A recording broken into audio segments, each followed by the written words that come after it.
എല്ലാവർക്കും അറിയാം. ബദർ നടക്കുമ്പോൾ മക്ക രാജ്യം ഡോളറുകൾ വിലമതിക്കുന്ന വസ്തുക്കൾ കയറ്റുമതി എന്നൊരു കമ്പോളാണ് മക്ക. യമനിനും സിറിയക്കും റോമിനും പേർഷ്യക്കുമൊക്കെ ഇടയിൽ മധ്യവർത്തിയായി വർത്തിച്ചിരുന്ന രാജ്യമായിരുന്നു മക്ക രാജ്യം. ബദർ നടക്കുമ്പോൾ മക്കൾക്ക് ആ സമ്പൽ സമൃദ്ധി കിട്ടാൻ കാരണം എന്തായിരുന്നു മക്കൻ്റെ ആദ്യത്തെ അവസ്ഥ? യാത്രാസംഘങ്ങളൊക്കെ വളരെ വേഗത്തിൽ ഓടിച്ചു പോവുക, ഒരാളവിടെ താമസിക്കൂല, അതിശക്തമായ ചൂടാ, ആരും അവിടെ നിൽക്കൂല. ഇബ്രാഹിം നബി എത്തി അവിടെ നൂറ്റാണ്ടുകൾക്ക് മുമ്പ്. അള്ളാന്റെ കൽപ്പന പ്രകാരം തകർന്നു കിടക്കുന്ന ആ ബൈത്തുൽ അതീഖിന്റെ പരിസരത്ത് ചോരക്കുഞ്ഞിനെ അവിടെ ആക്കിയിട്ട് അള്ളാന്റെ കൽപ്പന പറ തിരിച്ചുപോയി. യാത്ര തുടങ്ങിയിട്ട് മാസങ്ങളായി, ഭക്ഷണം തീർന്നിട്ട് മാസങ്ങളായി, മുലപ്പാലൊക്കെ വറ്റിയിട്ടുണ്ട്, കുട്ടി മരിക്കാൻ പോവുക. പ്രാർത്ഥിച്ച് പ്രാർത്ഥിച്ച് വയസ്സുകാലത്ത് കിട്ടിയ കുട്ടിയാണ്, മരിക്കാൻ പോവുകയാണ്, വെള്ളമില്ല, ഭർത്താവ് പോയി. ഹജറ ബീവി അവിടെ കിടത്തിയിട്ട് സഫാ മർവക്കടയിൽ കരഞ്ഞുകൊണ്ടാണ് ഓടുന്നത്. നമ്മളിന്നിപ്പോൾ ഈ ഉംറക്കൊക്കെ പോകുമ്പോൾ നടത്തുന്നുണ്ട്, എന്തൊക്കെ സ്വറ പറഞ്ഞാൽ നടക്കണേ, എന്താ ഫോട്ടോ എടുക്കലും ക്യാമറ എടുക്കലും എന്തൊക്കെ പരിപാടിയാണ് സഫാ മർവൻ്റെ അടിയിൽ. ഹാജറമ്മ ഓടിയത് കരഞ്ഞിട്ട് സഫാ മർവൻ്റെ മേലേക്ക് മർവയിലെത്തി. 7ാമത്തെ തവണ കുട്ടിൻ്റെ കരച്ചിൽ നിന്ന് കുട്ടി മരിച്ചെന്ന് ഉറപ്പായി. ചോരക്കുഞ്ഞ കാലിട്ടടിക്കുന്ന മലർന്നു കിടക്കുന്ന പ്രായമായിട്ടുള്ളൂ. അവിടെയാണ് സംസം കാണുന്നത്, അത്ഭുതകരമായ പ്രതിഭാസം. സംസം കിലോമീറ്ററുകൾ ആഴത്തിൽ കുടിച്ചാലും വെള്ളം കിട്ടാത്ത സ്ഥലമാണ്. അവിടുന്ന് സംസം വരണത്. സംസം കിണറിൽ ജോലി ചെയ്യുന്ന ഒരു സുഹൃത്തുണ്ട്, അദ്ദേഹം പറയാണ്, അദ്ദേഹത്തിൻ്റെ ഡ്യൂട്ടി മക്കത്തെ സംസത്തിൻ്റെ മോട്ടർ ഇട്ടാൽ വെള്ളം ഇങ്ങനെ താഴെത്ര. മോട്ടർ ഇട്ടാൽ മോട്ടറിൻ്റെ ഓഫാക്കിയാൽ അതേപോലെ ഉയർന്നിട്ട് വരുന്നു, എന്നിട്ട് കൃത്യമായ അളവിൽ നിൽക്കും. സംസം പണ്ട് ആ ഡങ്ങ് എന്ന് പറഞ്ഞില്ലേ, ആ വാക്കിൻ്റെ അർത്ഥതാണ് കൃത്യമായ അളവിൽ നിൽക്കും. എത്ര ലക്ഷക്കണക്കിന് ആളുകളാണ് മക്കത്തും മദീനത്തും സംസം കുടിക്കണത്? എത്ര ആളുകളാണ് ഓരോ സീസണിൽ ഉംറക്ക് വരുന്നത്? എത്ര ലക്ഷങ്ങളാണ് ഓരോ സീസണിനും? 15 ദിവസം കൂടുമ്പോൾ ലക്ഷങ്ങൾ വന്നിങ്ങനെ തിരിച്ചു പോവുക. പോണലൊക്കെ 10 ലിറ്റർ കൊണ്ടുപോവുകയാണ്. 10 ലിറ്റർ ഒരു വർഷത്തിൽ, കോടിക്കണക്കിന് ആൾക്കാർ ഒരു വർഷത്തിൽ 10 ലിറ്റർ കൊണ്ടുപോകുന്നു. അവിടെ വരുന്ന ലക്ഷക്കണക്കിന് ആൾക്കാർ കുടിക്കുന്നത് മുഴുവനും സംസമാ, മക്കത്തും മദീനത്തും. എന്നിട്ടും ഇന്നേ വരെ തുള്ളി വെള്ളം കുറഞ്ഞിട്ടില്ല. സംസം സ്വർഗം സത്യമാണ്, നരകം സത്യമാണ്. സംസമാണ് തെളിവ് സഹോദരന്മാരെ. ചില ആൾക്കാർക്ക് ഇന്നതൊക്കെ ഒരു റസൂൽ പറഞ്ഞില്ല, സംസം ബർക്കത്തുള്ള വെള്ള, അത് കുടിക്കുന്നത് എന്തുദ്ദേശം വെച്ചാണ്? അതിന് ശമനമാണ്, റസൂലുള്ളാഹിന്റെ ഹദീസാണ്. പക്ഷെ പല ആൾക്കാർക്കും അതൊക്കെ സാധാരണ മറ്റേ വെള്ളം പോലെ കണക്കാക്കിയ ആൾക്കാരുണ്ട്, അത് വേറൊരു വിഷയം. ഞാനിത് പറഞ്ഞത് ഈ സംസമാണ് മക്കയെ ധന്യമാക്കിയത്. ഈ സംസമാ വെള്ളം കെട്ടി നിർത്തി, ആൾക്കാർ വന്നു, തമ്പടിച്ചു. വെള്ളമാണ് ഖനി, മരുഭൂമിയിലെ തമ്പടിച്ചു, ആൾക്കൂട്ടമുണ്ടായി, ജനസാന്ദ്രതയേറി, മക്കത്തെ ആളുകൾ വർദ്ധിച്ചു. ഇന്നത്തെ മക്കയായി മാറിയത് ഈ സംസം കൊണ്ടാണ്. ഇബ്രാഹിം നബി പ്രാർത്ഥിച്ചു, പടച്ചോനെ സമറാത്ത് കൊണ്ട പടച്ചോനെ, ഇന്ന് മക്കത്ത് കിട്ടാത്ത ഫ്രൂട്ട്സ് ഉണ്ടോ? എന്താ സമറാത്ത് ഫ്രൂട്ട്സാ? മക്കത്ത് കിട്ടാത്തൊരു ഫ്രൂട്ട്സും ഇല്ല. ഇബ്രാഹിം നബിയുടെ പ്രാർത്ഥന, മക്ക സമ്പന്നമായി. ഈ സമയത്താണ് ഇബ്രാഹിം നബിയുടെ പ്രാർത്ഥന കൊണ്ട് ധന്യമായൊരു നാട്. ആ നാട്ടിൽ ആ വിശ്വാസമുള്ള ഏതാനും ചില ആൾക്കാർ നാട് കടത്തപ്പെട്ടവരാണ്. അപ്പോഴാണ് ഇവരൊന്ന് പ്രതിരോധിക്കാൻ തീരുമാനിച്ചത്. ബദറിന്റെ ചരിത്രം പറയുന്നത് ഏതായിരുന്നാലും നബി സല്ലല്ലാഹു അലൈഹി വസല്ലം സുജൂദിൽ കിടന്ന് പ്രാർത്ഥിച്ചു, അല്ലാഹുമ്മ ഇന്നഹും ഹുഫാത്തുൻ ഫഹ്മിലുഹും, അല്ലാഹുമ്മ ഇന്നഹും ഉറാത്തുൻ ഫക്സുഹും, അല്ലാഹുമ്മ ഇന്നഹും ജിയാഉൻ ഫശ്ബിഉഹും, ഇൻ തുഹ്ലിക ഹാദിഹിൽ ഉസാബ ലൻ തുഅബദ ഫിൽ അർളി അബദാ. അള്ളാഹുവെ, ദിവസങ്ങളോളമായി പട്ടിണി കിടക്കുന്നവർ, ഉടുതുണിക്ക് മറുതുണിയില്ലാത്തവർ. സഹോദരന്മാരെ, അതിൻ്റെ അടിയിലൊരു കാര്യം പറയട്ടെ. ഞാൻ വരുന്നത് വള്ളിക്കുന്ന് പഞ്ചായത്തിൽ നിന്നാണ്. കലാനാഥൻ്റെ പഞ്ചായത്ത് എല്ലാവർക്കും അറിയാം, നിരീശ്വര നിർബന്ധവാദി ഈള പഞ്ചായത്ത്. അവിടെ ഇസ്ലാമിൻ്റെ ദേവത്വവുമായി ബന്ധപ്പെട്ട് ആ പഞ്ചായത്തിൽ പ്രവർത്തിക്കാൻ ആരുമില്ല. അപ്പോൾ അവിടെ ഞങ്ങൾ ചെറിയൊരു കൂട്ടായ്മ ദേവത്തിന് വേണ്ടി ഉണ്ടാക്കിയിട്ടുണ്ട്. മത്സ്യത്തൊഴിലാളികളും ഓട്ടോറിക്ഷ ഡ്രൈവർമാരൊക്കെയാണ്. ഒരുപാട് സ്ഥിരമായ ദേവത്വം അവിടെ നടക്കുന്നുണ്ട്. ആ ദേവത്തിൻ്റെ ഭാഗത്ത് കഴിഞ്ഞ 2-3 ആഴ്ചകൾക്ക് മുമ്പ് ഒരു 15,000 വീടുകൾ ഞങ്ങൾ കയറി സ്കോറിൻ്റെ ഭാഗമായിട്ട്. വളരെ വലിയ മോശമായ പ്രതികരണങ്ങളും നല്ല പ്രതികരണങ്ങളൊക്കെ ആ കൂട്ടത്തിലുണ്ടായി. നമ്മൾ ഡോക്ടർ റസാഖ് സുല്ലമിയും അദ്ദേഹത്തിൻ്റെ കൂടെ ഒരു കുട്ടിയും കൂടി പോയൊരു സ്കോഡിൽ വള്ളിക്കുന്ന് പഞ്ചായത്തിലെ ഒരു പ്രദേശത്ത് ഒരു 40 വീടിൽ കയറി. കുറച്ചാണ്ട് ചെന്നപ്പോൾ കുറച്ച് ആളുകൾ, ഒരു സായി കേന്ദ്രം എന്നൊരു സ്ഥലമുണ്ട്, അവിടെ എത്തിയപ്പോൾ കുറച്ച് ആളുകൾ വന്നിട്ട് ഇവരെ വളഞ്ഞു പിടിച്ചിട്ട് ഇവരെ കയ്യിലുള്ള ലഘുലേഖയും CD ഒക്കെ വാങ്ങിയിട്ട്, ആ പുസ്തകമൊക്കെ വാങ്ങിയിട്ട് അഴുക്കുചാലിലേക്ക് വലിച്ചെറിഞ്ഞു. എന്നിട്ട് അവരങ്ങനെ വളഞ്ഞു പിടിച്ചിട്ട് പറഞ്ഞു, ഇവിടെ പറയാൻ പറ്റില്ല എന്ന് പറഞ്ഞിട്ട് കൊണ്ടുവന്നിട്ട് നേരെ റൂട്ടിലേക്ക് കൊണ്ടുവന്ന് ബസ് സ്റ്റോപ്പിൽ കൊണ്ടുവന്ന് ബസ് കയറ്റി വിട്ടു. അത് റോഡിൻ്റെ കിഴക്ക് വശത്ത്. റോഡിൻ്റെ പടിഞ്ഞാറ് വശത്ത് പോയ സ്കോഡിൽ നമ്മളെ ചെറുപ്പക്കാർ പോയപ്പോൾ അവിടെ മുസ്ലിമീങ്ങളെ കൂട്ടത്തിലെ തീവ്രവാദികൾ അവർ പറഞ്ഞു, നിങ്ങൾ ആൾക്കാരൊന്നും ഇവിടെ ഇല്ല, ഇവിടെ ഒന്നും പറയണ്ടെന്ന് പറഞ്ഞു. അവർ പറഞ്ഞു, ഞങ്ങൾ മുസ്ലിമീങ്ങളോട് പറയാൻ വേണ്ടി, ഇസ്ലാം പറയാൻ വേണ്ടി വന്നതാണ്, ഇവിടെ പറയാൻ പറ്റില്ല എന്ന് പറഞ്ഞ് നമ്മൾ പ്രവർത്തകനെ മാറ് പിടിച്ചു, അടിച്ചു. എന്ന് മാത്രമല്ല അവർ വളഞ്ഞിട്ട് ഇങ്ങനെ കൊണ്ടുവന്ന് ഇതേപോലെ റോഡിൻ്റെ സൈഡിൽ ബസ് കയറ്റി അവരെയും വിട്ടു. ഒരുപാട് ഒരു പെൺകുട്ടി ഒരു ഒഴിഞ്ഞൊരു പാടത്ത് ഒരു പ്രദേശത്ത് കൂടെ പോകുമ്പോൾ അങ്ങനെ ഒരു ഇസ്ലാമിക ദേവത്ത് ഇങ്ങനെ നടത്തി കഴിഞ്ഞ് കുറച്ച് കഴിഞ്ഞപ്പോൾ ഇവർ തിരിച്ചു പോരുമ്പോൾ വേറൊരു വഴിക്കൊരു പെൺകുട്ടി വന്നിട്ട് പറഞ്ഞു, പിന്നെ ഞാൻ ഈ കാര്യങ്ങൾ കേൾക്കൽ തുടങ്ങി ഒരുപാട് കാര്യം ഞാൻ പഠിക്കാൻ തുടങ്ങി കുറേ കാലമായി, പിന്നെ ഞാൻ ആ വീട്ടിലുണ്ടായിരുന്നു നിങ്ങൾ കേൾക്കുന്നത്, പിന്നെ ഞാൻ ഈ ആദർശം പ്രകാരം കുറേ കാലമായി സ്വന്തമായിട്ട് ഞാൻ ജീവിക്കണം, ഞാൻ നോമ്പൊക്കെ നോൽക്കേണ്ടത്, നിസ്കാരമൊക്കെ സ്വകാര്യമായിട്ടുണ്ട്, എനിക്ക് ഇസ്ലാം സ്വീകരിക്കണം, എന്താ ചെയ്യേണ്ടിയെന്ന് ചോദിച്ചു. കുടുങ്ങാൻ മറുപടി പോകണ്ടല്ലോ, ഇസ്ലാം സ്വീകരിക്കണം എന്ത് ചെയ്യണം എന്ന്, എവിടുക്കാ വരണ്ടേ, എങ്ങോട്ടാ പോകേണ്ടിയെന്ന്. നമ്മളെ പുറത്തുനിന്ന് ചോദിച്ചു, കുളിച്ചോ, വൃത്തിയുണ്ടോ? വൃത്തിയുണ്ട്. ആ പാടത്തെ വരമ്പിൽ നിന്ന് നമ്മളെ പ്രവർത്തകൻ ചൊല്ലിക്കൊടുത്തു, അഷ്ഹദു അല്ലാ ഇലാഹ ഇല്ലല്ലാഹ് വ അഷ്ഹദു അന്ന മുഹമ്മദ് റസൂലുള്ളാഹ്. ഒരു പെൺകുട്ടി, ഡിഗ്രിക്ക് പഠിക്കുന്ന ഒരു പെൺകുട്ടി, ഷഹാത്ത് കലിമ ഒരു പാടത്തെ വരമ്പിൽ വെച്ച് ഷഹാത്തില്ല. ആ രണ്ട് സുഹൃത്തുക്കൾക്ക് റസൂലുള്ളാഹ് പറഞ്ഞത് ലോകം മുഴുവനും കിട്ടിയതിനേക്കാൾ പ്രതിഫലം നാളെ പരലോകത്ത്. ആ കൊടുത്തൊരു സീഡി ലഘുലേഖ. അതുകൊണ്ട് സഹോദരന്മാരെ, ഇത് വെറുതെ ആവില്ല.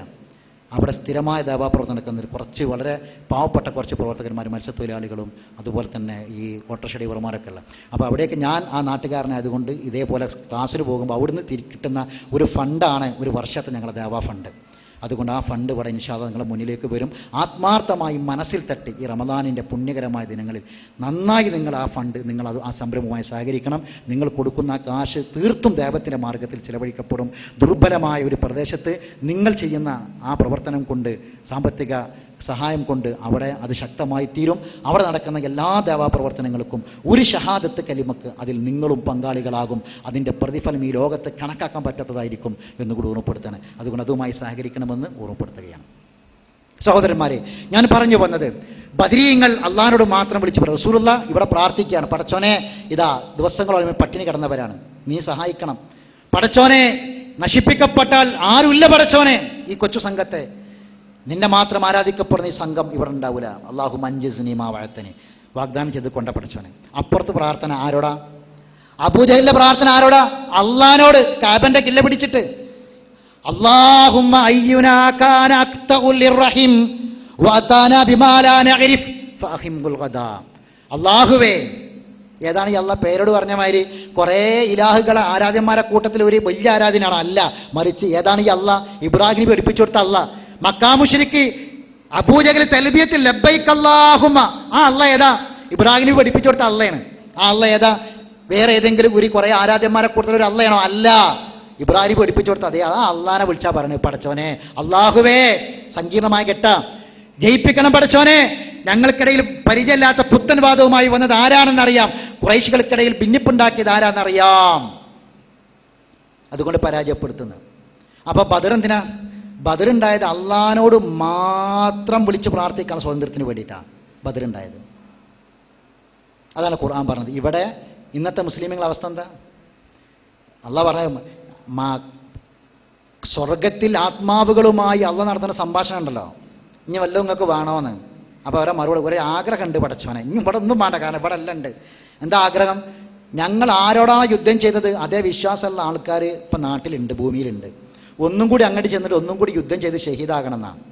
അള്ളാഹിൻ്റെ മറുപടി ഇനി പോകാൻ പറ്റില്ല, സബത്ത മിന്നിയൽ കൗൽ. പക്ഷെ ഞാൻ അറിയിക്കാം എന്ന് പറഞ്ഞ ആയത്തിറങ്ങുന്നത്, ഫരീഹീന ബിമാ അതാഹുമുല്ലാഹു മിൻ ഫളി എന്ന ആയത്തിറങ്ങണത്. അള്ളാഹ് അങ്ങനെ അനുമതി കൊടുത്ത് ഇങ്ങോട്ട് ഇറങ്ങി വരികയാണെങ്കിൽ എവിടുക്കാ പോലെ ഇറങ്ങി വരിക? ആരോടാ യുദ്ധം ചെയ്യുക? അബൂജഹലിന്റെ വിശ്വാസമുള്ളവർ ആരാ അവിടെ ഉള്ളത്? ഒറ്റ ബിരിയാണി ചെമ്പ്, നെയ്ച്ചോറ് ചെമ്പ് ഉണ്ടാവുമോ ഇന്നലെ ഇവർ വന്നാൽ? അള്ളാഹ് അങ്ങനെ അനുമതി കൊടുത്താൽ കാരണം എന്താ? അവർ കേൾക്കുക, യാ മം ബിഹി ഹല്ലറദാ വമം ബിഹമ്മിൻ നാകിദാ കുല്ലാദിയൻ മുസ്തൻജിദാ യാ അഹ്ല ബദ്ർ ശുഹദാ. പ്രയാസങ്ങളും ബുദ്ധിമുട്ടുകളൊക്കെ ഉണ്ടാകുമ്പോൾ ബദ്ർ ശുഹദാക്കളെ എന്ന് വിളിച്ചോളീന്ന്. അത് അന്നലെ മിറാബിൽ ചന്ദനത്തിരി എത്തിച്ചെച്ചിക്കാണ്ട് പള്ളിക്കലെ മിറാബ് എന്ന് ഇന്നലെ ചെല്ലിയ ബദ്രുമാലും ബദ്രുമൂലൂദൊക്കെ അതാ. ബദ്ർ ശുഹദാക്കളെ നേരിട്ട് വിളിക്കുക, അള്ളാനെ മാത്രം വിളിക്കാനാ ബദരീങ്ങൾ ഉണ്ടായത്. ശരി, അപ്പോൾ നരകം നിർബന്ധമാക്കപ്പെടുന്ന രണ്ടാമത്തെ വിഭാഗം, ഇത് പറയാതിരിക്കാൻ വയ്യല്ലോ നമ്മളെ വിഷയമായിട്ട് ബന്ധപ്പെട്ട്, അതുകൊണ്ടാണ് ഈ കാര്യം രണ്ടാമത്തെ വിഭാഗം അതാണ്. അപ്പോൾ ഷിർക്ക് എന്താണെന്ന് മനസ്സിലാക്കുക. ഷിർക്ക് പടച്ചോൻ പൊറുക്കൂല, എല്ലാ അമലും ബാത്തിലാകും. നിസ്കാരം, നോമ്പ്, സദഖയൊക്കെ ബാത്തിലാകും ഷിർക്ക് ജീവിതത്തിൽ വന്നാൽ. അള്ള പൊറുക്കാത്ത പാപ. അറിഞ്ഞുകൊണ്ട് ശിർക്ക് ചെയ്യുന്നവരാണ് കൂടുതൽ എന്നാ ഖുർആൻ പറഞ്ഞത്. അറിഞ്ഞുകൊണ്ട് ശിർക്ക് ചെയ്യുന്നവരാണ് കൂടുതലും. പടച്ചോൻ പൊറുക്കൂല. ഏത് പാപ പൊറുത്താലും പടച്ചോൻ പൊറുക്കൂല. ഹറമല്ലാഹു അലൈഹിൽ ജന്ന, നരക ഹറാമ, സ്വർഗം ഹറാമാകും, നരകം നിർബന്ധമാകും. അള്ള നമ്മളെ കാത്തുരക്ഷിക്കട്ടെ. നരകം നിർബന്ധമാക്കപ്പെടുന്ന രണ്ടാമത്തെ വിഭാഗം. മൂന്നാമത്തെ വിഭാഗം, ലൻ തുഗ്നിയ അൻഹും അംവാലുഹും വലാ ഔലാദുഹും മിനല്ലാഹി ശൈആ വഉലൈക അസ്ഹാബുൻ നാരി ഹും ഫീഹാ ഖാലിദൂൻ. മക്കൾ ഉപകാരപ്പെട്ടില്ല, സ്വത്ത് ഉപകാരപ്പെട്ടില്ല. എന്തിനാ മക്കളും സ്വത്തും തന്നത്? സ്വർഗം വാങ്ങാനാ. പക്ഷെ ഉപകാരപ്പെട്ടില്ല, അതുകൊണ്ട് നരക നിർബന്ധമായി. ഇങ്ങനെ ചിന്തിച്ചവരാരാ? വലാ തൻസ നസീബക മിനദ്ദുനിയാ വബ്തഗി ആതാക അല്ലാഹു ദാറൽ ആഖിറ വലാ തൻസ നസീബക മിനദ്ദുനിയാ. ദുനിയാവിൽ അള്ളാഹ് എന്ത് തന്ന അതുകൊണ്ട് പരലോകം തേടിക്കോ. നിന്റെ ഓഹരി മറക്കണ്ട. മക്കള്, നമ്മളെ വീട്, നമ്മളെ സ്വത്ത് എല്ലാം പരലോകം രക്ഷപ്പെടാനാണ്. പരലോകം രക്ഷപ്പെടാനാണ്. ദുനിയാവിന്റെ ഓഹരി മറക്കണ്ടെന്ന് പരിശുദ്ധ ഖുർആൻ പറയാണ്. എന്താ അന്നത്തെ അവസ്ഥ? മക്കളെ കൊണ്ട് നരകം വാങ്ങുന്നവർ, സമ്പത്ത് കൊണ്ട് നരകം വാങ്ങുന്നവർ. ദീർഘിപ്പിച്ച് പറയാൻ സമയമില്ലല്ലോ, ചുരുക്കി പറയാം. ലോൺ എടുത്ത പലിശ അടച്ചുകൊണ്ടിരിക്കുന്ന വാഹനത്തിൽ ആ പള്ളിയിൽ വന്നത്, ആ നിസ്കരിച്ച നിസ്കാരം വെറുതെ, ആ ഉയർത്തിയ കൈ വെറുതെ, ആ കുമ്പിട്ട സുജൂദ് വെറുതെ. ലോൺ എടുത്ത വീട്ടിലാണ് താമസം, പലിശ അടച്ചുകൊണ്ടിരിക്കുകയാണ്. ആ വീട്ടിലെ നിസ്കാരം വെറുതെ, വീട്ടിലെ ഖുർആൻ പാരായണം വെറുതെ, ആ വീട്ടിലെ അമലുകളൊക്കെ വെറുതെ. ഹറാമായിട്ട് ബന്ധപ്പെട്ടൊരു അമലില്ല സഹോദരന്മാരെ. ഹറാമായിട്ട് ബന്ധപ്പെട്ട ഒന്നില്ല. പലിശക്ക് വാങ്ങിയ സ്കൂട്ടറിലാണ് അടച്ചുകൊണ്ടിരിക്കുക മാസാമാസം. ലോണിനെടുത്തതാണ്, ലോൺ വാങ്ങിയതാണ്, പലിശ ഉണ്ട്, ബാങ്കിൽ അടച്ചുകൊണ്ടിരിക്കുക. ആ സ്കൂട്ടറുമായി നീ പോയ ദഅവത്ത് വെറുതെ, നീ പ്രാർത്ഥിച്ച പ്രാർത്ഥന വെറുതെ. പടച്ചോൻ സ്വീകരിക്കൂല. പ്രാർത്ഥനയ്ക്ക് ചില ഷർത്തുണ്ട്, 11 ഷർത്തുണ്ട്. അത് നിങ്ങൾ വേറെ പഠിച്ചോളി. ഇനി വേറൊരു ക്ലാസ് വെക്കണം, ഞാൻ പറഞ്ഞില്ലേ. പ്രാർത്ഥനയുടെ 11 ഷർത്തുണ്ട്. നിസ്കാരത്തിന്റെ ഷർത്ത് എന്താ അറിയല്ലോ? ഷർത്തൊന്നു പോയാൽ ബാത്തില. 12 ആദാബുണ്ട്. എണ്ണി പഠിപ്പിച്ച 12 ആദാബുണ്ട് ഖുർആനും ഹദീസും. 11 ഷർത്തുണ്ട് പ്രാർത്ഥന പടച്ചോൻ കബൂൽ ചെയ്യണമെങ്കിൽ. 11 ഷർത്ത്. ആ ഷർത്ത് അറിഞ്ഞു വേണം പ്രാർത്ഥിക്കാൻ. ഇനിയിപ്പോൾ റമദാൻ അവസാനത്തെ 10 ദുആ ആരംഭിക്കാൻ പോവുകയാണ്. നമ്മൾ മനസ്സറിഞ്ഞ് പ്രാർത്ഥിക്കാൻ പോവുക. പക്ഷെ ആ ദുആ പടച്ചോൻ കബൂൽ ചെയ്യണമെങ്കിൽ 11 ഷർത്തുണ്ട്. ആ ഷർത്ത് പാലിക്കണം. അതിലൊരു ഷർത്താണിത്, ഹറാമുണ്ടാകാൻ പാടില്ല എന്നുള്ളത്. എങ്ങനെയുണ്ട്? വഖിനാ അദാബന്നാർ. വെറുതാവോ നമ്മൾ പറഞ്ഞത്? ആത്മാർത്ഥമായി നെഞ്ഞത്ത് കൈവച്ച് പറ സഹോദരന്മാരെ. അപ്പൊ സമ്പത്ത്, ഹറാമിന്റെ സമ്പത്തിലെ 1-ാം സ്ഥാനത്ത് ഏതാ? സക്കാത്ത് കൊടുക്കാത്ത മുതലാ. പലിശ ഉണ്ട്, കട്ടതുണ്ട്, പിടിച്ചു പറിച്ചതുണ്ട്, വഞ്ചിച്ചതൊക്കെ ഉണ്ട്. 1-ാം സ്ഥാനം ഏതാ? ഹറാമിന്റെ മുതലിൽ 1-ാം സ്ഥാനത്ത് ഏതാ? സക്കാത്ത് കൊടുക്കാത്ത മുതൽ. 2% സക്കാത്ത് കൊടുക്കണം. നിസാബും ഒക്കെ വേറെ വിഷയങ്ങൾ നിങ്ങൾ പഠിച്ചിട്ടുണ്ട്. അത് കണക്കാക്കി മനസ്സിലാക്കിയിട്ട് കൃത്യമായിട്ട് സക്കാത്ത് കൊടുക്കണം. സക്കാത്ത് കൊടുത്തിട്ടില്ലെങ്കിൽ ഹറാമ. ആ ഹറാമായിട്ട് നിസ്കാരമില്ല, നോമ്പില്ല, ഒന്നുമില്ല. വെറുതെ ഇത്തിക്കാതിരിക്കുക, വെറുതെ ഇത്തിക്കാതിരിക്കുക. വെറുപ്പിക്കല്ലേ, മടുപ്പിക്കല്ലേ എന്ന് പറഞ്ഞിട്ട് കാര്യമില്ല. ഇത് സത്യ, ഇത് പറയാതിരിക്കാൻ വയ്യല്ലോ. സക്കാത്ത് കൊടുക്കാത്ത മുതൽ വീട്ടിലുണ്ടെങ്കിൽ ഭാര്യയ്ക്ക് 11.5 പവനുണ്ട്, പെണ്ണിന് 11.5 പവനുണ്ട്, 10.5 പവനുണ്ട്. 10.5 പവൻ അധികമുണ്ട്, 20 മിസ്കാൽ അധികമുണ്ട്. 2% സക്കാത്ത് കൊടുത്തിട്ടില്ലേ? ആ പറഞ്ഞിട്ട് വെറുതെ നിസ്കരിക്കുകയാണ്, വെറുതെ തോരക്കാണ്. ശരി, അപ്പം സക്കാത്ത് കൊടുക്കാത്ത, റസൂൽ പറഞ്ഞില്ലേ സക്കാത്ത് നിസ്കാരം ചേർത്താ പറഞ്ഞത്. സക്കാത്ത് കൊടുക്കാത്ത നിസ്കാരം ആവശ്യമില്ല, നിസ്കരിക്കാത്ത സക്കാത്തും ആവശ്യമില്ല. അല്ലാഹു റസൂൽ പറഞ്ഞതാ. അപ്പം മുതൽ ശുദ്ധമാകണം, സമ്പത്ത് ശുദ്ധമാകണം. അള്ളാഹ് പറയാണ് നരകം വിലക്ക് വാങ്ങുന്നവർ. രണ്ടാമത്തത് മക്കള്. മക്കളെ കൊണ്ട് നരകം വാങ്ങുന്നവർ, മക്കളെ കൊണ്ട് സ്വർഗ്ഗ കിട്ടേണ്ടത്. റസൂൽ പറയാ ഇന്നൽ അബ്ദ യുർഫഉ ദറജതഹു യൗമൽ ഖിയാമ റബ്ബി അന്നാ ലിഹാദാ ഇസ്തിഗ്ഫാർ ഉൽദിക മിൻ ബഅദിക. ചില മനുഷ്യന്മാർക്ക് അല്ലാഹു സ്വർഗ്ഗത്തിലെ ഉന്നതമായ സ്ഥാനങ്ങളും പദവികളും നൽകും. അപ്പൊ അവർ ചോദിക്കും, പടച്ചോനെ അന്നാലിഹാദ, എന്താ പടച്ചോനെ ഇതൊക്കെ? സ്വർഗത്തിൽ എത്തുമെന്നൊരു ഉറപ്പില്ലായിരുന്നു. ഇത്രയും ഉന്നതമായ സ്ഥാനം എങ്ങനെ പടച്ചോൻ എനിക്ക് കിട്ടിയത്? സ്വർഗത്തിലെത്തുമെന്ന് തന്നെ സംശയം. ഒരുപാട് ന്യൂനതകളും കുറവുകളൊക്കെ ഉണ്ടായിരുന്നു പടച്ചോനെ എനിക്ക്. ഇത്രയും ഉന്നതമായ സ്ഥാനം എങ്ങനെ കിട്ടി? അള്ളാന്റെ മറുപടി എന്താ അറിയോ? ഇസ്തിഗ്ഫാറു വുൽദിക മിൻ ബഅദിക, നിന്റെ മരണശേഷം നിന്റെ മക്കളെ പ്രാർത്ഥനയാണോ. ആ പ്രാർത്ഥന കിട്ടും. ദറജ കൂടി കൂടി കൂടി വരും. മരിച്ച ഡേറ്റ് അങ്ങോട്ട് തുടങ്ങുക. ഈ മക്കളുണ്ടെങ്കിൽ നിന്റെ വരുമാനം മരിച്ചാൽ അമൽ ക്ലോസ് ആയല്ലോ, പിന്നെ ബാക്കിയുള്ളത് ചില കാര്യങ്ങൾ എണ്ണാവുന്ന കാര്യങ്ങളല്ലേ ഉള്ളൂ. അതിൽ ഒന്നല്ലേ വലതുൻ സാലിഹുൻ യദ്ഉ ലഹു, ചെയ്തതൊക്കെ പഠിച്ചോൻ. അപ്പൊ എന്താ ഇനി വേണ്ടതെന്നറിയോ? എന്താ വേണ്ടത്? ജീവിച്ചിരിക്കുമ്പോ കാണണം. ജീവിച്ചിരിക്കുമ്പോ നമ്മുടെ അരികിലിരുന്ന്, നമ്മുടെ മുസല്ലയുടെ അരികിലിരുന്ന്, നമ്മളെ കൂടെ ഇരുന്ന്. ചില പള്ളികളൊക്കെ കാണാം. അപ്പൊ കോഴിക്കോട് ഞാൻ മിഞ്ഞാന്നൊരു തറാവീന്ന് വെച്ചൊരു പള്ളിയിൽ പോയി. ആൾക്കാരിങ്ങനെ നിസ്കരിക്കുന്നുണ്ട്. കുട്ടികൾ അതിന്റെ 3-ാം നിലന്റെ മേലെ അങ്ങനെ ഗംഭീര കളിയാ, ഓടലും ചാടലും ഒച്ചയും വിളിയും ബഹളും നായാട്ടൊക്കെ ഒന്നായിട്ട്. കുട്ടികൾ വേറെ കഴിച്ചു വിട്ടുക. അവർക്ക് നിസ്കാരം വേണ്ട, ഒന്നും വേണ്ട. സഹോദരന്മാരെ, വാപ്പാന്റെ അടുക്കൽ മക്കളെ നിർത്തണം. നിർത്തിയിട്ട് അവര് കൂടെ നിസ്കരിച്ച് അവര് പ്രാർത്ഥിക്കാൻ ദുനിയാവിൽ കാണാൻ പറ്റുമോ? എങ്കിലേ പരലോകത്ത് കിട്ടുള്ളൂ. റബ്ബിഗ്ഫിർലി വലിവാലിദയ്യ വലിൽ മുഅ്മിനീന യൗമ യഖൂമുൽ ഹിസാബ്. നാദാവിചാരണ നടപ്പിൽ വരുന്ന ദിവസം എനിക്കും എൻ്റെ മാതാപിതാക്കൾക്കും പൊറുത്തുകൊണ്ട പടച്ചോനെ എന്ന് പ്രാർത്ഥിക്കുന്ന മക്കളെ ദുനിയാവിൽ വെച്ച് കാണാൻ കഴിഞ്ഞാൽ അതാണ് ഏറ്റവും വലിയ ഭാഗ്യം. ദുനിയാവിൽ തന്നെ കാണണം. അത് കണ്ടെങ്കിലേ മരിച്ച ശേഷം കിട്ടുള്ളൂ. അപ്പം ബാബ വരിക എന്നപ്പോൾ ഉമ്മനോട് ചോദിച്ചത്, ഭാര്യനോട് ചോദിച്ചത്, കുട്ടി ഭക്ഷണം കഴിച്ചോ, മരുന്ന് കുടിച്ചോ, ഹോംവർക്ക് ചെയ്തോന്നല്ല, അതിൻ്റെ കൂടെ നിസ്കരിച്ചോ, ഖുർആൻ ഓതിയ പള്ളിയിൽ പോയിരുന്നോ എന്ന് ചോദിച്ചു ആ വാപ്പാക്ക് താല്പര്യം ഉണ്ടായിരുന്നു. അപ്പോൾ പടച്ചോൻ പറയും, ഇസ്തിഗ്ഫാർ, ഈ സ്വർഗത്തിലെ ഉന്നതമായ സ്ഥാനം കിട്ടാൻ കാരണം മക്കളെ പ്രാർത്ഥനയാണ്. കാരണം മക്കളെ അങ്ങനെ വളർത്തി, ഇസ്ലാമികമായി വളർത്തി. കഷ്ടപ്പെടേണ്ടി വരില്ല സഹോദരന്മാർ, ചെറുപ്പത്തിലേ കൊടുത്തോളി. ഒറ്റയ്ക്ക് വാതിലടച്ച് കുറ്റികെട്ടിയിരുന്ന് കരയേണ്ടി വരും. നമ്മൾ ആരോടാ പറയാ? എന്തന്നത്തെ ലോകം. കഴിഞ്ഞ കുറച്ച് മാസങ്ങൾക്ക് 2 മാസങ്ങൾക്ക് മുമ്പ് നമ്മളെ പള്ളിയിൽ സ്ഥിരമായി വരുന്ന ഒരു വയോവൃദ്ധൻ, അദ്ദേഹം വളരെ സങ്കടത്തോട് കൂടി ഇങ്ങനെ ഇരിക്കുന്നുണ്ട്. അപ്പോൾ ഞാൻ ചോദിച്ചു, അദ്ദേഹത്തിനോട് ചെറുതി എന്നിട്ട് ചോദിച്ചു, അല്ല എന്തൊക്കെയാ വർത്താനം, എന്താ ഒരു പ്രയാസം പോലെ? വളരെ വൃദ്ധനായ മനുഷ്യൻ. അപ്പോൾ അദ്ദേഹം പറഞ്ഞു, കരയാൻ തുടങ്ങി. എൻ്റെ കൈ പിടിച്ചിട്ട് പറഞ്ഞു, ഇന്ന് ഞാൻ ഉച്ചക്ക് വീട്ടിൽ ചെന്നപ്പോൾ എൻ്റെ ഭാര്യ ഒരു വാക്ക് പറഞ്ഞു. എന്തേ പറഞ്ഞേ? ഞാൻ ചെന്ന് അവളെടുത്തിരുന്നു. ഇത് മാസങ്ങളായിട്ട് അവൾ തളർന്ന് കിടക്കുക, മലമൂത്ര വിസർജനമൊക്കെ കിടക്കുന്ന കിടപ്പിൽ നിർവഹിച്ചു കൊണ്ടിരിക്കുക. അപ്പോൾ ഞാൻ അവിടെ ചെന്നിരുന്ന് കൈ പിടിച്ചപ്പോൾ എൻ്റെ കൈ പിടിച്ചിട്ട് എന്നോട് അവൾ പറഞ്ഞു, കുറേ ആയല്ലോ ഞാനിങ്ങനെ കിടക്കണ്, നമ്മൾ ദാമ്പത്യ ജീവിതം തുടങ്ങിയിട്ട് ഒരുപാട് കാലമായി, നിങ്ങൾ നിങ്ങൾക്ക് ഒരുപാട് സേവനം ചെയ്തിട്ടുണ്ട്, ഒരു സഹായം നിങ്ങൾക്ക് ചെയ്തു തരാൻ പറ്റുമോ? ചോദിക്കാൻ പാടില്ല, എന്നാലും എൻ്റെ വേദന കൊണ്ട് ചോദിക്കാം. എന്താ പെണ്ണെ?